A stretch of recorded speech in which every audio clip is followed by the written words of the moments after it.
요나서 1장 9절부터 말씀 보겠는데요. 제가 이렇게 말씀을 전하면서 같이 이렇게 말씀을 보기를 원합니다.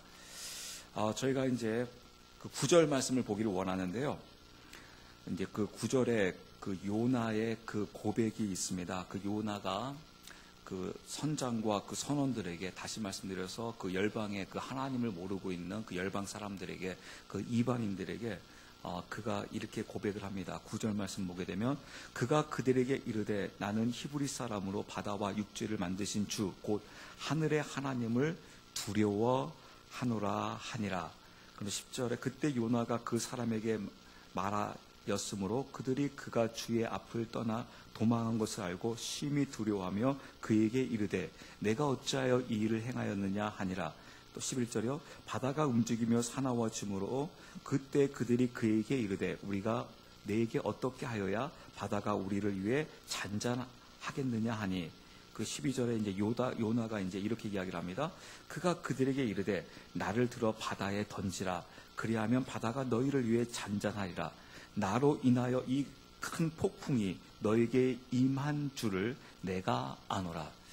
여기서 여러분 굉장히 그 요나의 여러분 모습을 보십시오. 요나가 뭐라고 이야기합니까? 먼저 그 9절의 말씀을 보게 되면 이제 그 하나님을 향하여 그 주라고 고백합니다. 주 곧 하늘의 하나님을 내가 두려워하노라.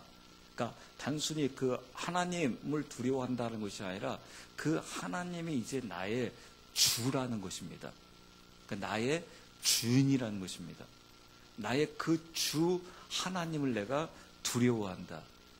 그러므로 나를 어떻게 하라고 되어 있습니까? 지금 이 폭풍이 치고 있는 이 바다에 나를 던지라고 합니다. 어떻게 하겠다는 거예요? 죽겠다라는 거예요. 그럼 이게 사실 여러분 쉬운 거겠습니까? 오히려 사람들이요, 그 요나를 던지려고 했을 때 오히려 요나는 이렇게 이야기하겠죠. 보통 사람은 다 뭐라고 하겠습니까? 나를 왜 던지려고 하느냐? 내가 무슨 죄가 있다고?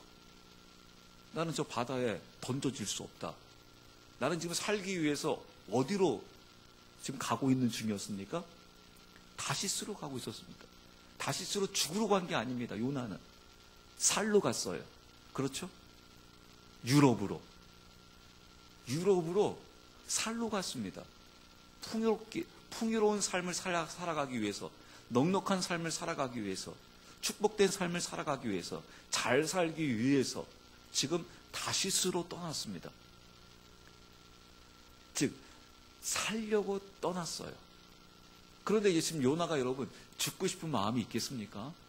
사실 죽고 싶은 마음이 전혀 없겠죠. 그런데 드디어 이제 그 요나가 깨닫기 시작해요. 무엇을 깨닫기 시작합니까? 그 하나님이 자신의 주라는 사실이요. 이 모든 우주 만물을 통치하고 다스리는 그 주 하나님이심을 그 요나가 드디어 깨닫게 됩니다. 즉 보게 됐다라는 거예요. 저는 여러분 이 요나서를 통해서 단순히 이것이 요나의 사건으로 끝나는 것이 아니라 이것이 우리의 사건이었으면 합니다. 우리 풍성한 교회 사건이었으면 해요. 제가 주일날 여러분 말씀드린 대로 그 부활하신 그 예수 그리스도가 막달라 마리아에게 보여주고 그 제자들에게 보여주고 그 의심 많은 도마에게 보여주고 그 하나님의 그 백성들에게 그 자기 자신을 보여줘요. 그 보여줌의 그 사건이 단순히 지금 제자들이 부활하신 예수 그리스도를 보았네, 막달라 마리아가 예수님을 보았네, 그 의심 많은 도마가 예수님을 보았네 라고 하면서 성경을 보면서 우리가 삼자의 입장에서 제자들이 부활하신 예수님을 보였구나, 또 예수님께서 보이고 있구나 라고 하면서 삼자의 입장에서 성경을 읽으면서 보고 있는 것이 아니라 지금 그 부활하신 예수 그리스도가 지금 나에게 지금 비춰주고 있는 것이죠. 만약에 내가 의심하고 있으면 지금 주님께서 뭐라고 하시겠습니까? 도마처럼 나를 만져봐라, 눌러봐라. 그리고 이 부활 나를 너희가 보아야 한다. 이 풍성한 교회가 보아야 한다 라고 하면서 볼 수 있어야 한다는 거예요. 제가 오늘 새벽에도 여러분들에게 그런 말씀을 드렸습니다. 그냥 우리가 이렇게 보자라는 거예요.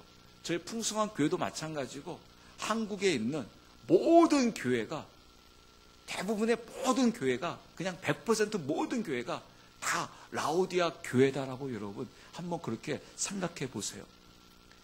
저는 이 최 목사는 라오디아 교회에서 목회하고 있는 목사하고 여러분은 라오디아 교회에 속한 교인들이에요. 한국에 있는 모든 목회자와 모든 성도들이. 근데 문제는 바로 무엇이냐면 교회의 이름만 갖고 있을 뿐, 또 우리 그리스도인들은 그리스도인이라는 성도의 이름만 갖고 있을 뿐, 라오디아 교회는 주님께서 함께하고 있습니까? 주님이 함께하고 있지 않습니까? 함께하고 있지 않습니다. 즉 하나님의 임재가 없어요. 근데 여러분 사실 우리는 솔직하지 못하죠. 여러분, 저는 하나님의 임재가 없습니다. 우리 교회는 하나님의 임재가 없는 교회입니다. 우리 가정은 하나님의 임재가 없습니다. 저에게 써놔십시오. 하나님의 임재가 없는 교회 다녀봤자 무슨 소용이 있겠습니까? 하나님의 임재가 없는 그리스도인 무슨 소용이 있겠습니까? 우리끼리 아무리 확신한다, 우리끼리 아무리 지지고 볶아해도 무슨 소용이 있겠습니까? 진리이신 주님께서 나는 너를 모른다라고 해버린다는데요. 그러면 끝나는 겁니다. 우리끼리 아무리 확신 있고 아무리 여러분 걱정하지 마십시오라고 한다 하더라도 주님께서 모른다 하면 끝나는 거예요. 그래서 우리 한국교회 전체가 다, 우리 목회자 전체가 다, 우리 교인들 전체가 다 라오디아 교회에 지금 하고 있다. 근데 라오디아 그대로 머물러 있으면 안 된다라는 것이죠. 어떻게 해야 되겠습니까? 라오디아 교회에서 탈피하자라는 거예요. 라오디아 교회에서 탈피해서 그 부활의 그 제자들이 부활의 주님을 본 것처럼 우리도, 우리 풍성한 교회가 그 부활의 주님을 보아야 한다는 것이죠. 그 부활의 주님이 보이는 동시에 그 부활의 주님이 어떻게 하겠습니까? 우리 교회에 임해야 되잖아요. 우리 가정에 임해야 되잖아요. 내 자신에게 임해야 되잖아요. 그 임하는 그 교회가 하나님 보시기에 아름다운 교회예요. 그 교회가 어떠한 교회겠습니까? 신부 교회라는 것이죠. 그 신부 교회가 그 되어지기 위해서 지금 이 요나에게, 그 요나가 지금 그 주님이, 그 임재가 그 요나에게 임하게 하기 위해서, 그러니까 여러분 굉장히 중요한 게 바로 무엇이냐면 요나는 지금 앞으로 어디로 가야 합니까? 다시스가 아니라 어디로 가야 돼요? 니느웨로 가야 돼요. 근데 여러분, 하나님의 임재가 없는 요나가 니느웨를 가봤자 무슨 소용이 있겠어요? 그렇죠? 제가 조금 더 여러분들에게 구체적으로 말씀드린다고 하게 되면 부활이 없는 요나가 니느웨로 가봤자 무슨 소용이 있겠어요? 아무 소용이 없는 거예요. 그렇지 않습니까? 그래서 여러분, 이 부활을 본다라는 게 너무 중요해요. 왜냐하면 지금 내 눈에 부활의 주님이 보여야 되고 그 부활의 주님이 나의 실제가 되어져야지, 여러분들이, 저도 마찬가지고 여러분도 마찬가지고 어느 자리로 갈 수 있는지 아십니까? 한번 따라 하실래요? 죽음의 자리로 갈 수 있다.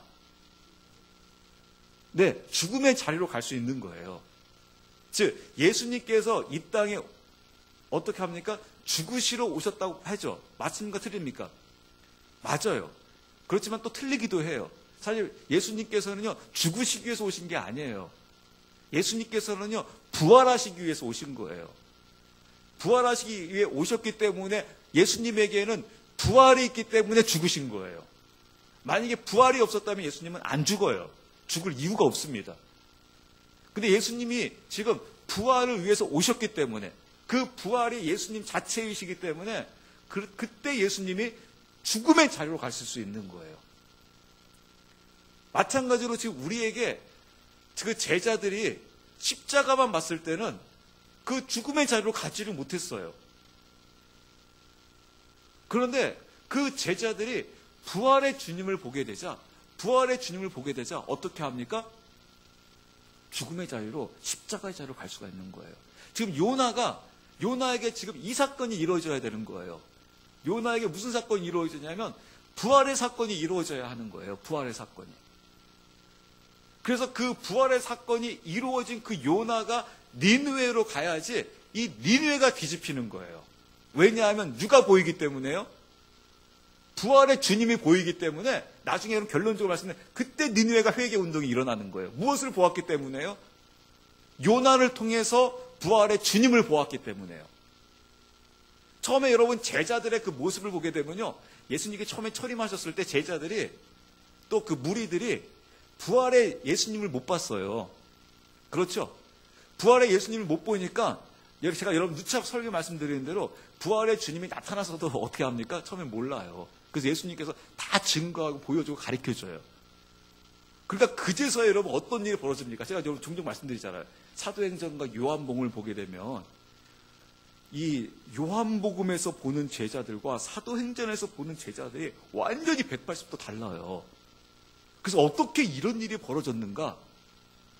드디어 제자들이 부활의 예수님을 보게 되니까 이제 어느 자리로 가냐면 가지 말라고 해도 어느 자리로 갑니까? 십자가의 자리로 가는 거예요. 그래서 지금 우리에게 이 부활의 주님이 우리에게 쫙 비춰졌을 때 놀라운 일이 지금 이 요나서를 통해서 볼 수 있는 그 저와 그 여러분들이 되었으면 좋겠습니다. 그러기 위해서는 내 자신이 내려져야 한다는 거예요. 내가 죽어져야 한다는 거예요. 지금 여러분 우리가 부활의 주님을 보게 되게 되면 지금 이 말씀이 여러분들이 이제 굉장히 이해가 되실 거예요. 지금 요나가 지금 누구를 보았냐면 주 하나님을 보게 되는 거예요. 주. 그냥 하나님 믿습니다. 그게 아니라 그 하나님이 나의 주입니다를 보게 되는 거예요. 나의 주입니다. 그러니까 이 요나가 어떻게 합니까? 나를 던지세요. 내가 죽겠습니다. 하면서 자기 자신을 내려놔요. 그러면서 어떤 일이 벌어지냐면요. 여러분들 이렇게 말씀 보시게 되게 되면 15절, 16절 보게 되면요. 놀라운 일이 이루어져요. 15절 말씀 보게 되면요. 이처럼 요나를 들어 바다에 던지니 바다가 경련히 뛰놀기를 그침에 그때 그 사람들이 주를 심히 두려워하여 주께 희생물을 드리고 서원을 하였더라. 희생물을 드려. 이런 무슨 일이 벌어진지 아십니까? 지금 6월절이 이루어졌어요. 6월절에. 6월절이 뭐예요? 주님께서 죽으시는 날이잖아요. 어린 양이 바쳐지는 날이잖아요. 피가 흘려지는 날이잖아요. 지금 요나가 죽는 거예요. 바다에 던져졌다는 건 바로 무엇입니까? 죽었다라는 거예요. 6월절이 이루어진다는 거예요. 예수님께서 죽으시는 거예요. 이 사건이 지금 요나의 사건으로 끝나지 않고 주님의 사건이요. 또 누구의 사건이어야 합니까? 나의 사건이어야 한다는 거예요. 여러분 이것을 우리가 한번 그 열왕기상 17장으로 한번 가보도록 하겠습니다. 열왕기상 17장으로 가게 되면 여기 하나님의 그 역사, 여기에 이제 그 엘리야와 그 샤르밧 그 가부의 그 사건이 나오는데요. 여러분 말씀을 보시게 되면 참 놀랍습니다. 17장 1절부터 제가 이제 말씀을 보도록 하겠는데요. 17장 1절에요. 이렇게 나와 있습니다. 그 열왕기상 17장 1절 길르앗 거주민 디셉 사람 엘리야가 아합에게 이르되, 여기서 여러분 이제 그 엘리야가 나오고 있고 아합이 나오고 있습니다. 그러면 아합이 누구냐면 그 당시에 왕이었거든요. 근데 여러분 참 재밌는 사실이 바로 무엇이냐면 이 아합이 아주 웃기는 짬뽕입니다. 왜냐하면 이 아합이 그 하나님의 그 이스라엘 그 민족임에도 불구하고 이방 민족을 데려와요. 이방 민족이 누구를 데리고 있냐면 이 시돈에서 그 시돈의 그 왕의 그 공주였던 이사벨을 데려옵니다. 그래서 그 이사벨로 인해 가지고 완전히 그냥 이스라엘을 그냥 말아먹습니다. 그냥 그 완전히 그 음행하게 만들고 우상 숭배에게 빠지게 하는 그런 악한 영을 가져와 가지고 이스라엘을 멍들게 해버려요. 그러니까 사실 여러분 이 어떤 역할을 해야 합니까? 아합이 시돈에서 이방인을 데려와서 그 이방인을 정화시켜야 되는데 오히려 이방인을 데려와서 이스라엘을 물들게 하는 엄청난 일을 합니다. 과거에 또 솔로몬이 또 그랬죠. 솔로몬이 이 이방 그 여인, 또 이 시돈에서, 이 시돈이라는 곳이 여러분 참 신기한 곳이에요. 해가지고 어떻게 됩니까? 그 솔로몬 그 왕조가 그 무너지는 이제 그런 일들이 이루어지잖아요. 근데 또 오늘 그 본문 말씀을 보게 되면 엘리야를 여러분 그 말씀 보시게 되면 어디로 보내는지 여러분 보세요. 엘리야를 어디로 보내는지. 제가 왜 아합을 이야기하면서 아합은 시돈에서 이방 여인을 데려와서 이스라엘을 물들게 했어요. 우상숭배로, 음행으로. 이제 이 하나님의 사람인 이 엘리야를 또 어디로 보내서 어디를 정화시키는지 이런 말씀을 통해서 보시게 되면 이렇게 나와 있습니다. 그 1절 말씀 보게 되면요.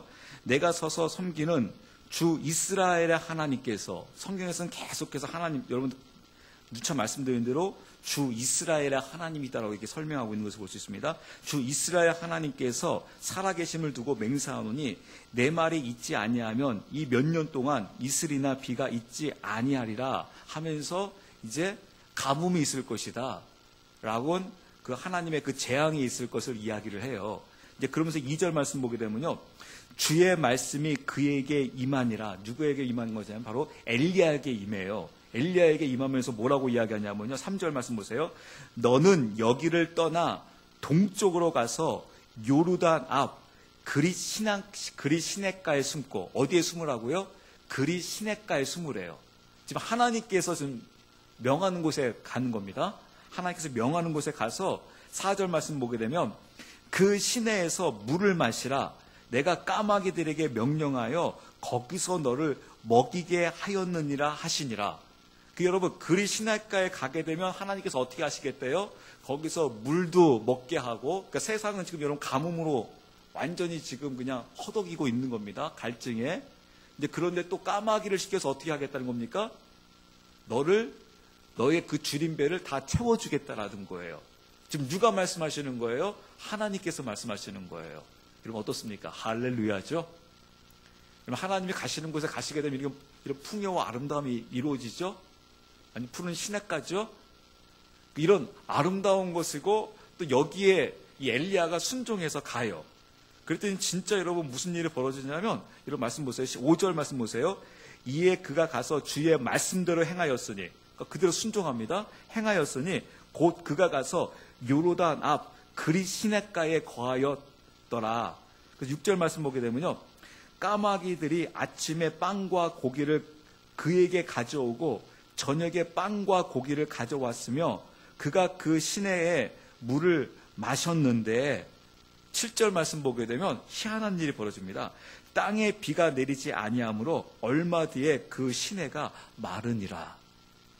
여러분 이게 하나님이 지금 장난치는 것도 아니고 이게 뭡니까 여러분?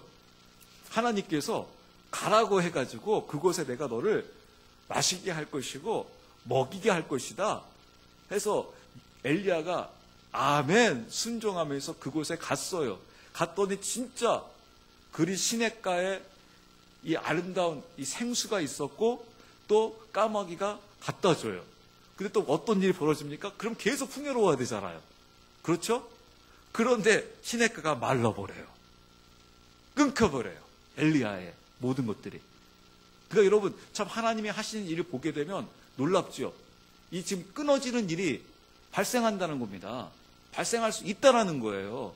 지금 여러분 엘리야의 불순종을 해서 여러분 이 시냇가가 지금 끊기고 있습니까? 아니죠. 순종이에요. 근데 순종함에도 불구하고 끊겼단 말입니다. 그러니까 여러분 우리가 하나님 앞에 열심히 기도하고 하나님 앞에 깨어 있어도 우리의 생각대로 되지 아니하고 이상하게 반대 방향으로 갈 수 있다는 거예요. 근데 그게 지금 엘리야의 지금 이 끊김이 잘못된 거일까요? 결코 그렇지 않다라는 거예요. 여기에 하나님의 뜻이 있어요. 무슨 뜻이 있을까요? 지금 하나님의 선지자가 하나님의 말씀 안에서 그리 시냇가로 갔지만은 그 하나님의 선지자가 그리 시냇가에서 그냥 머무르게 하나님께서 그대로 두지 않게 하기 위해서예요. 하나님의 그 다음에 뜻이 있다는 겁니다. 어떠한 뜻이 있을까요? 8절 말씀에 나와 있습니다. 8절부터 나와 있습니다. 8절에 주의 말씀이 엘리야에게 임하니라 이르시되 9절이요 너는 일어나 시돈에 속한 사르밧으로 가서 거기 거하라. 보라 내가 그곳에 가부 여인에게 명하여 너를 돌보게 하였느니라. 어디로 가게 하고 있어요? 시돈으로 가게 하고 있어요. 아까 제가 말씀드린 시돈이 어떤 곳이라고요? 시돈에서 오히려 아합은 그 이사벨을 데리고 와가지고 이스라엘 멍들게 했어요. 그런데 지금 하나님이 지금 무슨 일을 하고 있냐면요. 엘리야를 시켜가지고 이 열방, 이 시돈을 지금 어떻게 하시겠다라는 거예요? 시돈을 깨어나게 하겠다는 거예요. 즉 시돈을 구원하겠다는 겁니다. 누구를 보내서요? 엘리야를 보내가지고요. 근데 여러분 보세요. 또 여기서 또 재밌는 게 바로 무엇이냐면 또 시돈으로 보내면 좀 괜찮은 데로 보내야죠.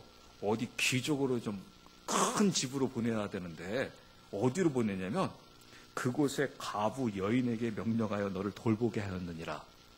여러분 이제 이 가부가 어떤 여인일까요? 가부긴 가부인데 아주 그냥 돈 많은 가부일 거예요. 왜냐면 하나님의 말씀대로 순종해서 갔잖아요. 하나님께서 명해가지고 너를 돌보게 할 거야. 그곳에 가. 일부러 하나님이 그리스 신학가를 마르게 하는 이유가 있군요. 저를 지금 이곳에 보내서 가부 집에 가서 가부가 저를 시중들게 하면서 풍요롭게 하려고. 하나님 땡큐 감사합니다. 아마 그러면서 엘리야는 갔는지 모르겠어요. 근데 그 간 집이 어떤지 모습을 보세요. 10절부터 보겠습니다. 이에 그가 일어나 사르밧으로 가서 도시의 문에 이를 때에 보라 그 가부 여인이 거기서 나뭇가지를 주움으로. 그래서 여러분 나뭇가지를 줍고 있대요. 근데 여러분 이 나뭇가지를 왜 줍고 있는지 그 다음 말씀이 나오거든요. 참 나뭇가지를 주움으로 그가 그녀에게 불러 이르되 원하건대 그릇에 물을 조금 가져다가 내게 마시게 하라 하니라. 참 여기서도 보게 되면 이제 웃긴 일이 벌어집니다. 이 엘리야는 지금 남자고 이 샤르밧 가부는 여자예요. 그런데 기껏 와가지고 나뭇가지로 주우면서 일하고 있는데 그녀에게 와가지고 그릇에 물을 조금 가져다가 내게 마시게 하라. 너 지금 그러니까 지금 그릇이 있는 거예요, 없는 거예요? 그릇이 없어요. 집에 가가지고 너 그릇 떠와가지고 그 물 떠가지고 나 좀 내 목마름 좀 축이게 해. 여러분 같으면 어떻게 하시겠어? 너는 손이 없고 발이 없냐? 챙도 보지도 못한 이 머스만 놈이 그냥 가련한 나한테 지금 이런 걸 요구하고 있어? 할 수 있는 상황, 지금 그런 웃긴 상황이 지금 벌어지고 있는 겁니다. 그러면서 뭐라고 했냐면 11절 말씀 보게 되면요. 그녀가 또 그것을 가지러 갈 때에 그가 그녀를 불러 이르되 원하건대 내 손에 빵 조각을 4개로 가져오라. 그러니까 물만 가져오지 말고 뭐라고요? 나 배고프니까 배 좀 채우게 빵도 좀 가져와라 하는 겁니다. 그러니까 이제 그 12절에 이 여인이 기가 막힌 이야기를 해요. 그녀가 이르되 주 당신의 하나님께서 살아계심을 두고 맹세하옵나니. 아니 맹세까지 해요. 내가 정말 거짓이 아니고 당신에게 정말 정직하게 아뢰입니다. 맹세하노니 무엇을 맹세하냐면요. 내게는 납작한 빵이 없다. 납작한 빵이 없고 다만 통에 가루 한 움큼과 병에 기름이 조금 있을 뿐이다. 그러면서 뭐라고 이야기하냐면요. 보소서 내가 나뭇가지 2개를 줍고 안으로 들어가. 그 나뭇가지도 여러분 어느 정도 줍고 있어요? 이만큼 줍고 있는 게 아니라 2개 줍고 있대요. 그 나뭇가지로 아까 그 주는 그 나뭇가지로 뭐 하려고요? 줍고 들어가 나와 내 아들을 위해 그것을 차려서 우리가 먹고 죽으려고 하나이다. 먹고 죽으려 하나이다.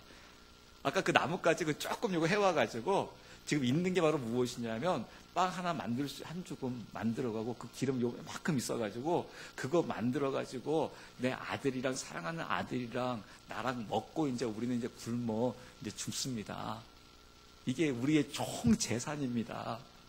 하면서 기가 막힌 사연을 이야기를 하는 거예요. 여러분 이상하죠? 하나님께서 야 내가 너한테 가부한테 명해가지고 너를 돌게 만들어놨어.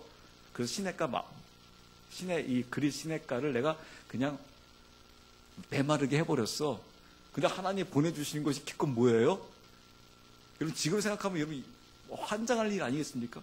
하나님 이게 뭡니까 진짜. 저는 하나님의 음성을 듣고 하나님의 뜻에 순종하면서 갔더니 오히려 여인이 하는 말이 기가 막히게도 나에게 좀 빵 좀 달라고 했더니 이 여인이 당신이 믿는 하나님의 이름으로 내가 맹세한다.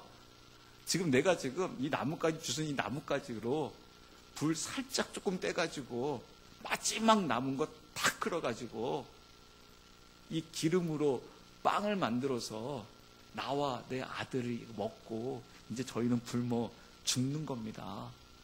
그런데 여러분 13절 말씀 보니까 또 엘리야가 또 기가 막힌 말을 합니다. 어떤 말을 하냐면 13절 말씀 보세요.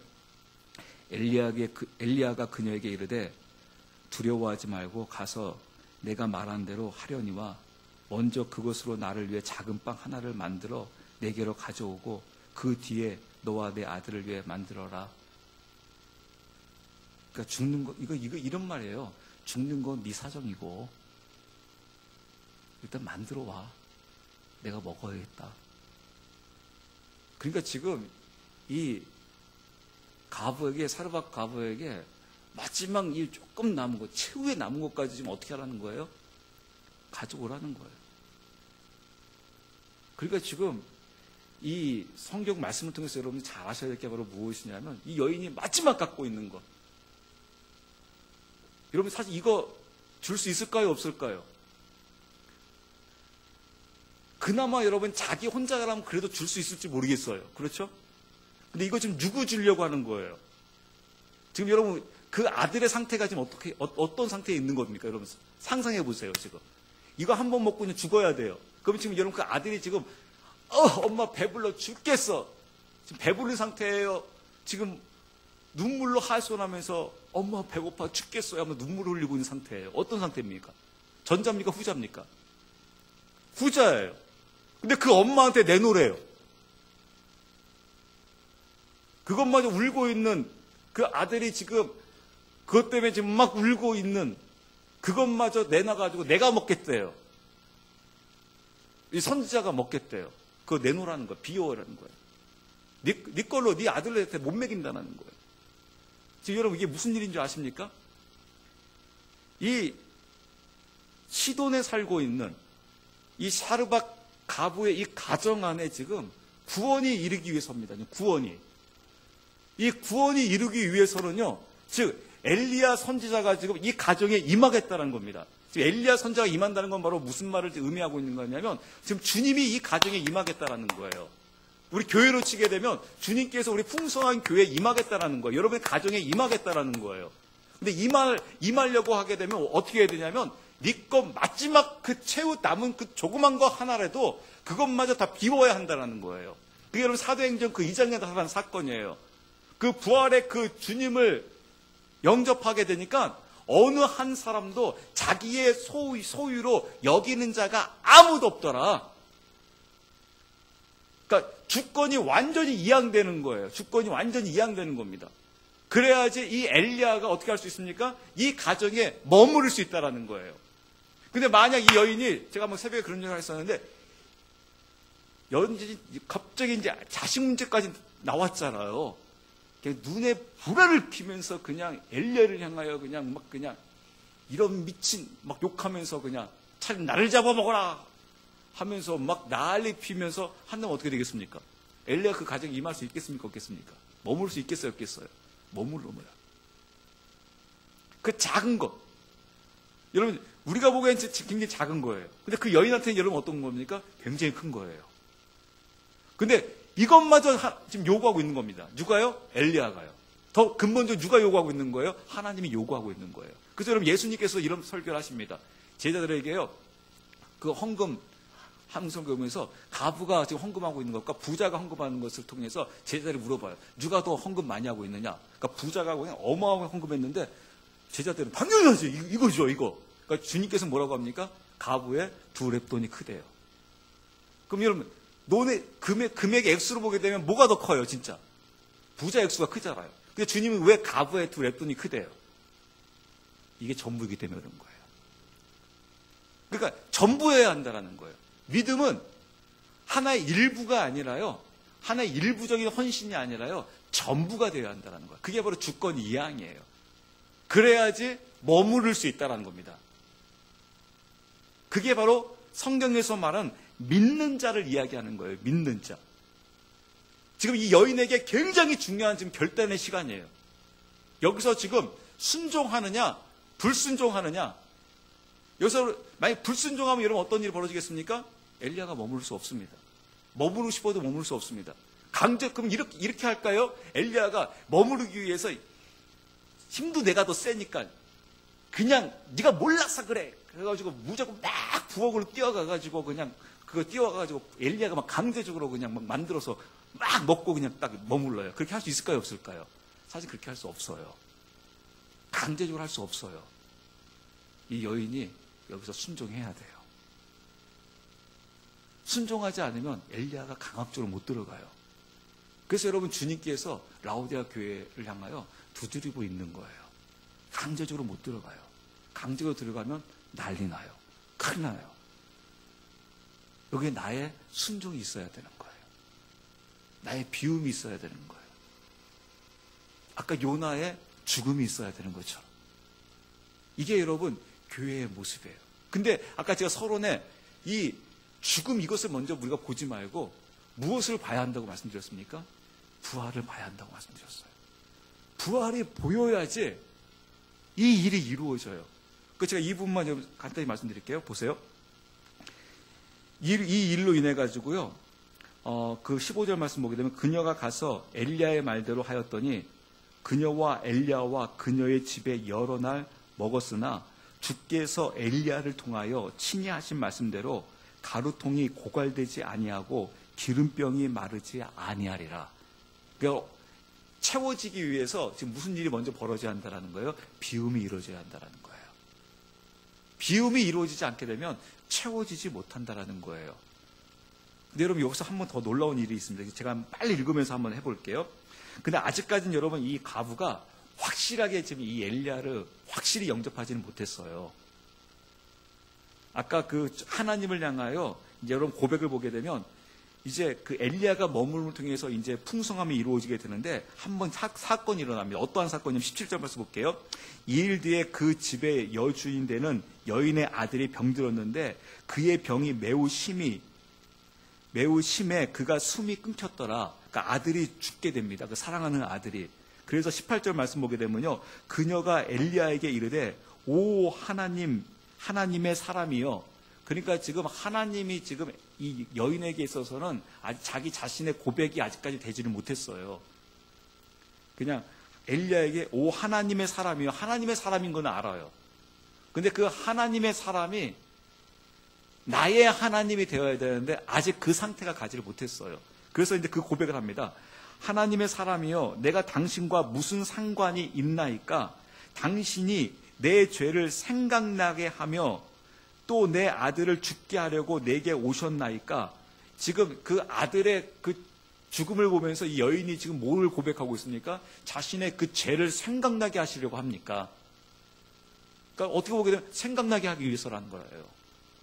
그 죽음이 너의 그 죄를 생각나게 하였습니다. 그러니까 이 여인의 그 죽음의 고백을 통해서 자기가 그 회개가 있어야 한다는 거예요.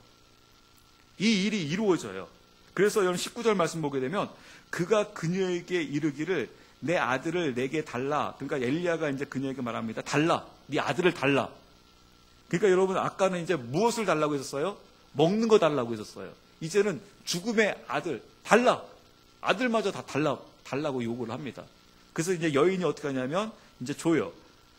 달라 하여 그를 그녀의 품에 취해 안고 자기가 거하던 다락방에 올라가 자기 침상에 누이고는 20절 주께 부르짖어 이르되 오 주 내 하나님이여 주께서 내가 머무르는 집의 가부의 아들을 죽이심으로써 그녀에게 또 재앙을 내리셨나이까 하고 21절 그 아이 위에 자기 몸을 3번 펴서 엎드리고 주께 부르짖어 이르되 오 주 내 하나님이여 원하건대 이 아이의 혼이 다시 아이에게 들어가게 하옵소서 하니 22절 주께서 엘리야의 목소리를 들으셨더라. 그 아이의 혼이 다시 아이에게로 들어가서 그가 살아났으므로 엘리야가 그 아이를 안고 방에서 집으로 내려가 그의 어머니에게 그를 넘겨주며 이르되 보라 내 아들이 살아있느니라 하니라. 이제 24절 여러분 드디어 이제 이 여인이 어떤 고백을 하는지 보세요.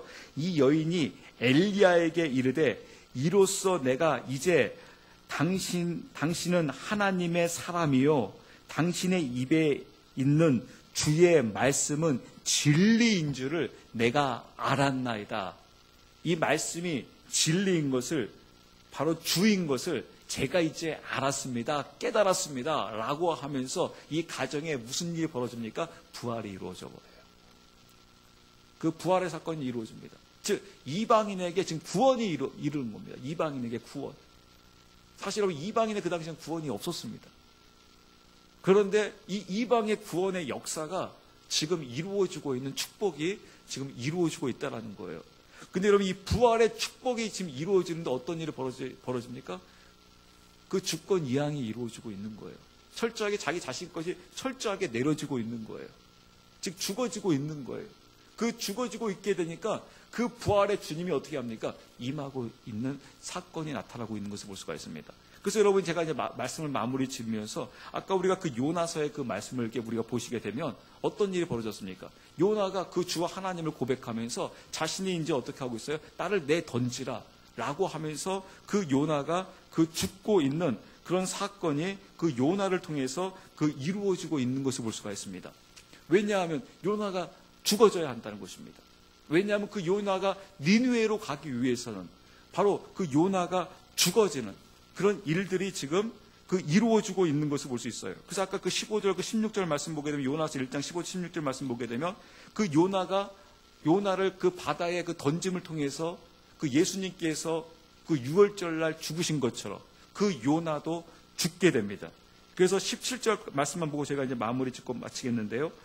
17절 말씀 보면 이제 주께서 이미 큰 물고기를 예비하사 요나를 삼키게 하심에 요나가 밤낮으로 사흘 동안 그 물고기 뱃속에 있더라 하면서 어떤 일이 벌어졌습니까? 요나가 물고기 뱃속으로 들어갑니다. 이게 바로 무엇입니까? 예수님께서 무덤으로 들어가는 겁니다. 바로 무슨 절기가 이루어집니까? 바로 무교절이 이루어집니다. 이런 놀라운 사건이 지금 이 성경을 통해서 지금 이루어지고 있는 것을 볼 수가 있어요. 그래서 바로 이 부활의 사건이 이루어지기 위해서 이 부활을 통해서 니느웨를 구원하시기 위해서 먼저 어떻게 하십니까? 요나에게 이 부활의 사건이 이루어지게 하기 위해서 요나가 철저하게 죽어지고 다시 부활을 하고 있는 것을 볼 수가 있어요. 그 부활한 그 요나가 어디로 갑니까? 니느웨로 가고 있는 것을 볼 수가 있습니다. 아까 그 엘리야도 마찬가지였습니다. 엘리야가 그 주 하나님을 고백하면서 순종하며 나아갔을 때 그 엘리야에게 어떤 사건이 있었던 것입니까? 엘리야에게 그 죽음과 그 부활의 사건을 통해서 그 엘리야가 사르밧 가부의 집으로 가게 되는 것이죠. 그 부활, 어떻게 보면 그 부활의 그 엘리야가 그 사르밧 가부의 가정에 가게 되자 어떤 일이 벌어집니까? 그 가정에 다시 생명이 솟아나는 그런 아름다운 그 축복의 그 역사가 이루어진 것을 볼 수가 있습니다. 마찬가지로 주님께서 이 땅에 오셨습니다. 우리 가정에 오시고 우리 교회에 오셨습니다. 어떻게 오셨습니까? 주님께서 그냥 오신 게 아닙니다. 바로 주님께서도 똑같이 십자가에서 죽으시고 부활하신 몸으로 그 부활의 주님이 우리 풍성한 교회에 여러분 자신에게 찾아오신 것입니다. 그래서 그 부활의 그 주님을 우리가 믿고 보게 되면 이제 우리 풍성한 교회에 무슨 일이 벌어지겠습니까? 이제 우리도 내려놓는 사건이 주어지는 겁니다. 근데 내 거라고 여기지 아니하고 내가 나를 주인으로 생각하지 아니하면서 이제 부활의 주님만이 나의 구주이십니다 라는 그 사건이 이루어지게 됩니다. 그럼 우리에게는 어떤 일이 벌어질까요? 아까 제가 서두에 말씀드린 대로 우리는 그 라오디아 교회에서 탈피하게 되는 겁니다. 그래서 주님이 문 밖에서 두드리는 그 라오디 풍성한 교회가 아니라 주님이 함께 거하고 있는 빌라델피아 교회, 주님이 함께 거하고 있는 바로 서머나 교회가 되는 것이죠. 그래서 서머나 풍성한 교회가 되고 때로는 빌라델피아 풍성한 교회가 되는 것이죠. 그래서 여러분 우리에게 이런 중요한 좀 결단이 있는 겁니다. 라오디아 풍성한 교회가 되겠느냐? 라오디아 중앙교회가 되겠느냐? 라오디아 제일교회가 되겠느냐? 라오디아 기타 등등의 교회가 되겠느냐? 아니면 빌라델피아 하나님의 임재가 있는 그 부활이 있는 빌라델피아 풍성한 교회가 되겠느냐? 라는 그런 중요한 기로에 저희가 서 있습니다. 그래서 우리가 간절히 소망하는 것은 이제 라오디아 이 풍성한 교회에서 탈피해서 이제는 빌라델피아 풍성한, 즉 부활의 주님이 임재하시는 그런 교회가 될 수 있도록 우리가 이 일을 위해서 같이 한번 그 부르짖으며 그 기도하는 그런 시간을 갖기를 원합니다.